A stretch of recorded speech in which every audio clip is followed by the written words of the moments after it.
Hello.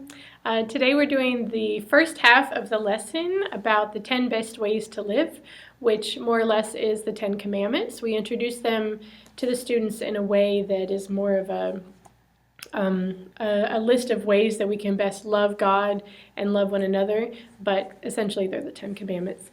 And as we begin the lesson today, keep in mind that we are eking closer and closer to Advent, and so you've just talked about, or at least the children have just learned about, all the different stories that we relate about the Old Testament. So all the way back to creation, moving forward through Abraham and Sarah into Moses and David and so on. So they've had a lot of information, have learned a lot of things about the Old Testament and the law and different things that kept people from loving well and people that, or things that helped people to love well.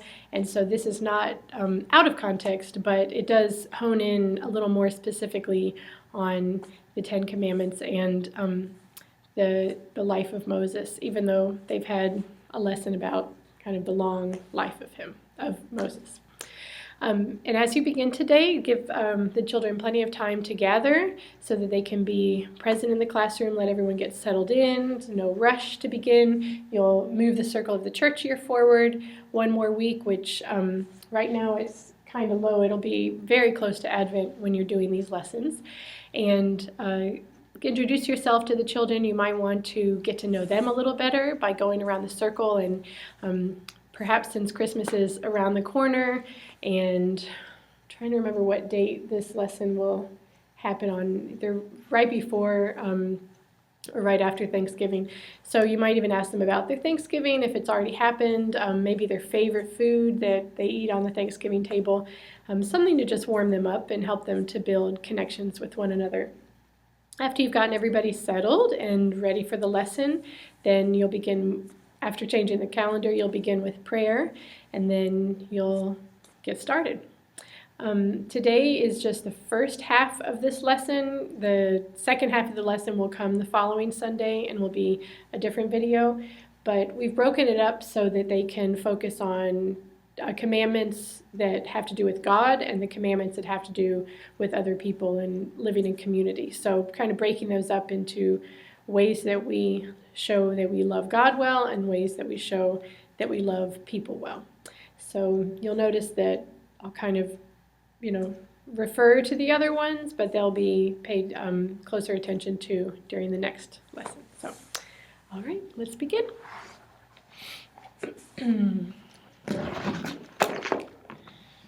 Well, friends, today we're going to tell a story that takes place in the desert box. I think to make it a little bit easier, I'm going to get a chair for the video so that you can see what's happening inside the desert box. Let's see if this helps. Can you see what's happening in there? Here. There we go. All right, so remember that when I'm telling the lesson today, there'll be a time for me to touch the story, and there'll be a time for you to touch the story. You'll remember that it'll be your turn, and the cue that it's your turn is when I snap. Then you may touch the story, and you may feel the sand in the different parts of the lesson, but until then, it's just going to be my opportunity to touch it. And then it will be your opportunity to touch it. All right, well, let's take a look at this desert. So many amazing things in the Bible take place in the desert.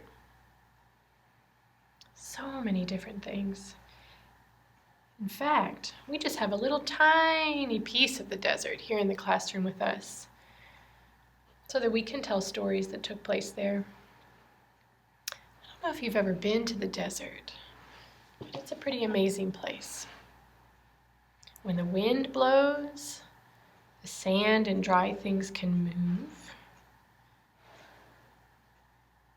And when the water comes, which sometimes it does, it can smooth everything out.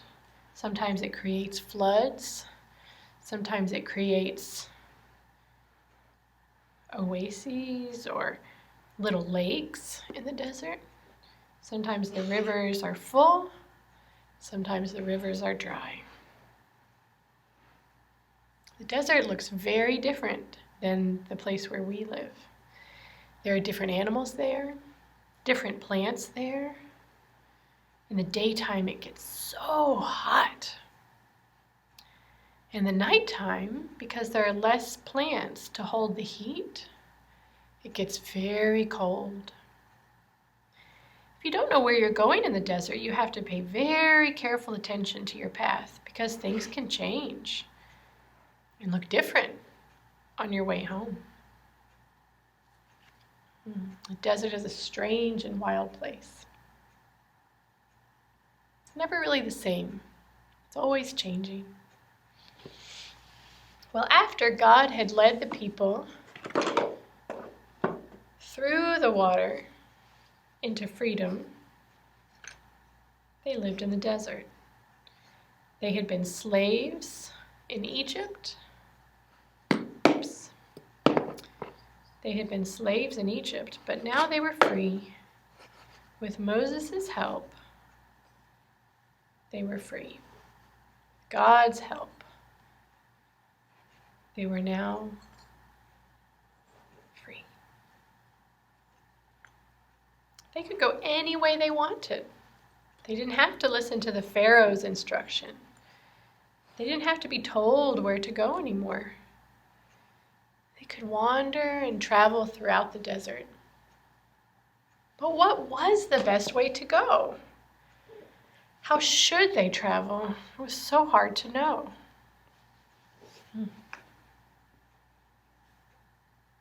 Well, God loved the people, loved them so much that he said to Moses, "Moses, I will show you the way. I will lead you. I will show you where to go. And first, come to the Mount of Sinai. Come to Mount Sinai, the holy mountain, so that we can talk, so that I can share what I will do." So Moses climbed up the holy mountain to be with God. And the people stayed in the valley below. When they came close to the mountain, they could see fire and smoke. They were afraid. So they were glad that Moses went up. He was courageous. He went up to be with God. Because when the people came near, they were afraid. They needed Moses to go for them. Moses went close. Moses climbed the mountain, and he stayed there talking to God. And God told Moses something important. He told him about the 10 best ways to live. Now that the people were free, they weren't sure how to live. They weren't sure what was best. So God told Moses how to live and what was best. After Moses had been there with God for some time, he came back down from the holy mountain, from Mount Sinai, and he shared with the people what God had said. He gave them the 10 best ways to live.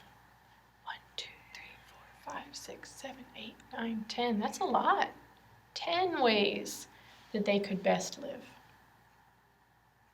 4 of those ways help the people and us to love God well. And 6 of those ways tell the people and tell us the best way to love people, love others, our moms and dads and friends and classmates. Because the 10 best ways are so important, we call them the law. The law means everyone should do these things.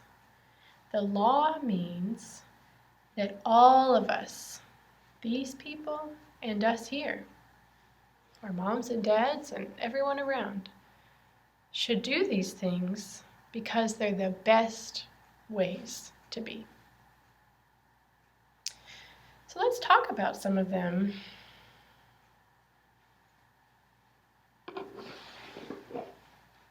You might have seen this box before, have you? Makes me think about love, and these are ways that we can love each other well.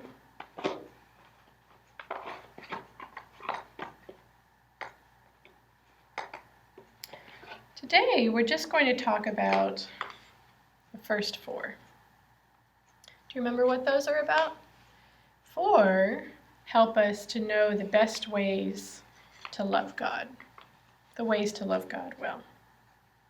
Let's talk about those. One of them says, do not serve other gods. When Moses shared this with the people, he explained that God had told him that we should not serve other gods. Do not serve other gods. Now that's a strange thing to say, since we all know, and maybe these people knew too, that there is only one creator God, one true God. So what this reminds us to do is to only serve him, to not get confused and worried about what other powerful, important things might say, because we serve just one God.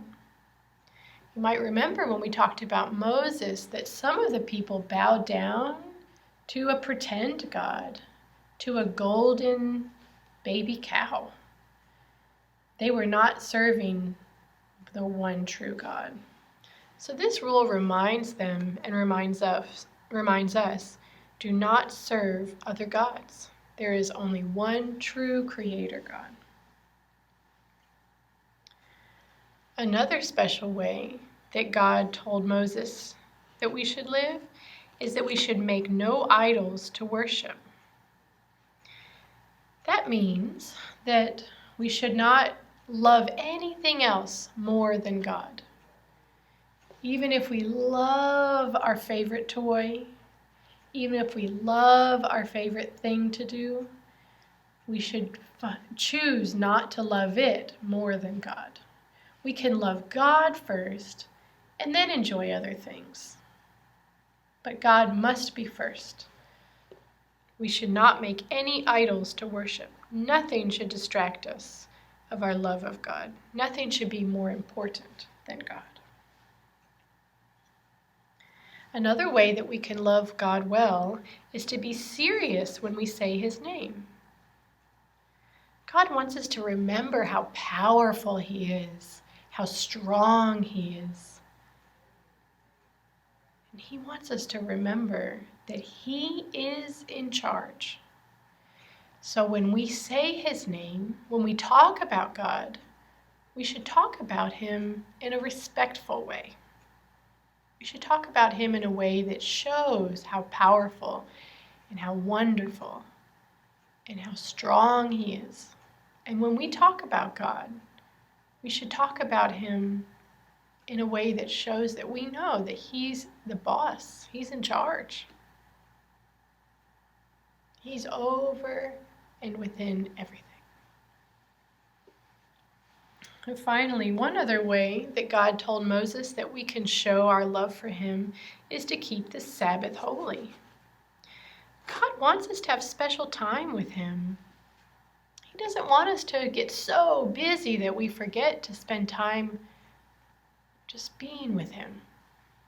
God spent 6 days creating the whole universe.